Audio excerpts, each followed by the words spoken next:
It's one of the most defining trade decisions in NFL draft history. The New York Giants selecting quarterback Philip Rivers with the 4th overall pick in 2004 and trading him to the San Diego Chargers for Eli Manning just minutes later. At the time, it seemed like a calculated gamble. Manning, the top prospect in that class, didn't want to play for the Chargers.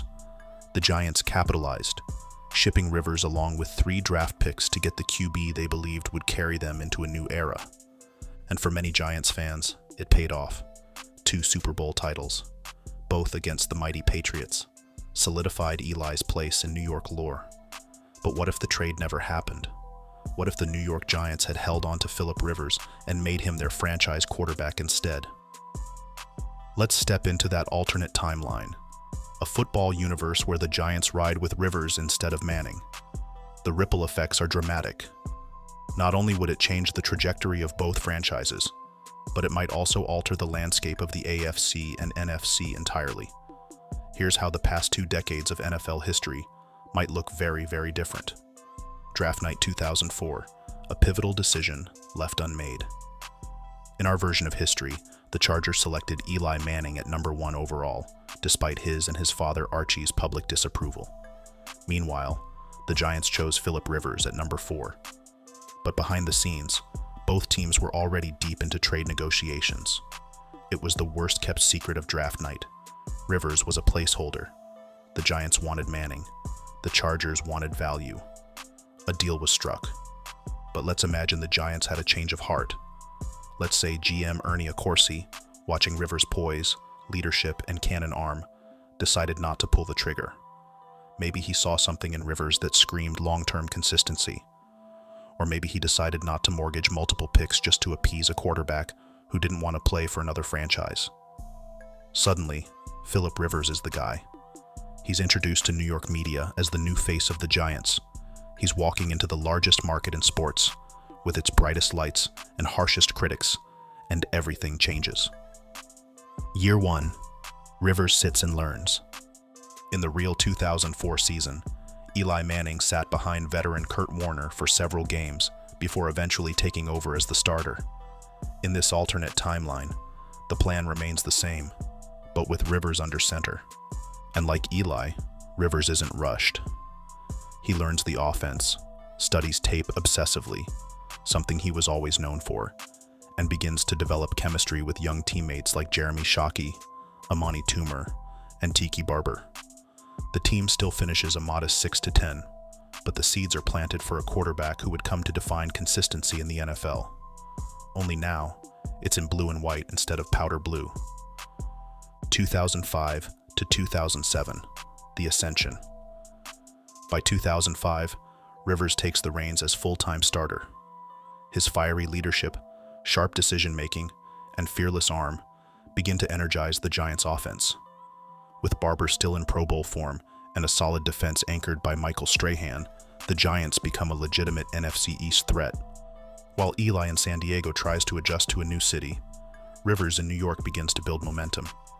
His connection with Plaxico Burress becomes one of the most productive duos in the NFC. In 2007, the team catches fire behind an elite defense and a more efficient Rivers-led offense. Here's the million-dollar question. Do the Giants still beat the undefeated Patriots in Super Bowl 42? It's hard to say. Eli Manning's miraculous escape and helmet catch to David Tyree have become football legend. That specific moment was pure chaos and improvisation, traits Eli had in spades. Rivers, on the other hand, was more structured, more mechanical, but he also had a bigger arm and was more aggressive in attacking downfield. The Giants' defense, which held Tom Brady and the high-flying Pats to 14 points, would still be intact. So maybe, just maybe, Rivers wins a title of his own. Only it looks different. Less magic, more precision. And with that win, a new era in New York is fully born. The Philip Rivers Giants. The Chargers without Rivers. Manning's coastal struggles. On the other coast, Eli Manning is now in San Diego, playing for a team with LaDainian Tomlinson, Antonio Gates, and a solid defense. On paper, it looks like a strong setup. But does Eli gel with the West Coast style? Does he thrive in a smaller market without the constant spotlight? Manning's calm, low-key demeanor may actually fit better in San Diego. But it's possible the pressure to be the guy, the number one pick who didn't want to be there, hangs heavy over him. Maybe he doesn't blossom into the confident, clutch performer we saw in New York. Maybe he never gets that moment of vindication. Maybe he becomes average. That single trade may have been what gave Eli the edge. The chip on his shoulder he needed to develop into the quarterback who twice toppled Brady and Belichick. Without it, he could fade into the background of a competitive AFC. 2008 to 2012, Rivers' peak, and NFC power. In our alternate timeline, Rivers hits his prime in New York. Between 2008 and 2012, the Giants enjoy their best run of success since the Parcells era. While the real-life Chargers battled inconsistency and coaching turnover, the Giants provide Rivers with stability and weapons. In 2011, with Victor Cruz emerging and the defense wreaking havoc, the Giants once again find themselves in the Super Bowl, this time in a rematch against the Patriots. With the memory of the 2007 win still fresh, Rivers leads a gutsy, downfield-driven attack. Does he complete another upset? It's possible. Rivers always had the guts, but now he has the legacy-defining opportunity. 2 Super Bowl wins in 5 years. That puts him in Hall of Fame territory even earlier.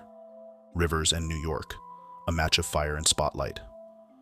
Here's what's really fascinating about this alternate history: the personality fit. Rivers, known for his fiery trash talk, intensity, and on-field emotion, is now the heart of a New York sports franchise. The media eats it up. The fans rally around his competitive fire. His post-game interviews, filled with passion and old-school charm, become must-see TV. And when he yells at opposing defenders across the line, without ever cursing, he becomes a cult hero in the city, a folk legend. The blue-collar firebrand New York didn't know it needed. Unlike Eli's laid-back demeanor, Rivers would have fed the energy of the city, and in return, it would have fueled him. The later years, legacy, and longevity. In our real world, Rivers had a long and productive career, 17 years, over 63,000 passing yards, and 421 touchdowns, but he never made it to a Super Bowl. His postseason heartbreaks, especially against Brady and the Patriots, defined much of his narrative. In our alternate timeline, with 2 rings under his belt and a media career waiting in the wings, Rivers retires from the Giants around 2020. He leaves with his jersey number retired, a Super Bowl parade or 2, and a surefire ticket to Canton. Meanwhile, the Giants' search for a successor begins earlier. Maybe they draft a quarterback in 2019 or 2020, setting the stage for a smooth transition. No Daniel Jones controversy. No fans booing from the stands. Just respect for a franchise legend riding off into the sunset. Eli's reputation, different but still respected. In San Diego, Eli's career may never reach the same heights. Maybe he's good, but not great. Maybe he retires with solid numbers, a few playoff appearances, and nothing more. But here's the thing. He likely avoids the polarizing legacy he carries now. In New York, Eli was beloved by some, criticized by many, and debated endlessly. 2 rings, yes, but also years of inconsistency. In this timeline, Eli becomes another what could have been story. A good quarterback whose name never quite carried the weight of his family legacy. No Eli face memes. No is he elite debates. Just quiet competence in a quieter town. NFL ripple effects, a new timeline entirely. Let's zoom out. This one trade didn't just shape 2 teams. It may have impacted the entire NFL. Tom Brady may have more Super Bowl rings if he never ran into Eli and the Giants in 2007 and 2011. The Patriots dynasty might be even more dominant. The Chargers may draft a different quarterback in 2005, changing their entire offensive identity. Ben Roethlisberger, the 3rd quarterback of that fabled 2004 class, might even be viewed as the best from the trio. One decision, infinite ripples. the trade that made and unmade legends. When we look back at NFL history, the 2004 draft day trade between the Giants and Chargers stands as one of the most consequential decisions ever made. It launched two careers in very different directions. It shaped legacies. It changed franchises. But if the Giants had kept Philip Rivers, we might be telling a different story today. One where Rivers hoisted Lombardi trophies, Manning quietly played in San Diego, and the phrase helmet catch never entered the football lexicon. That's the beauty of sports. Every pick, every play, every moment can define a generation.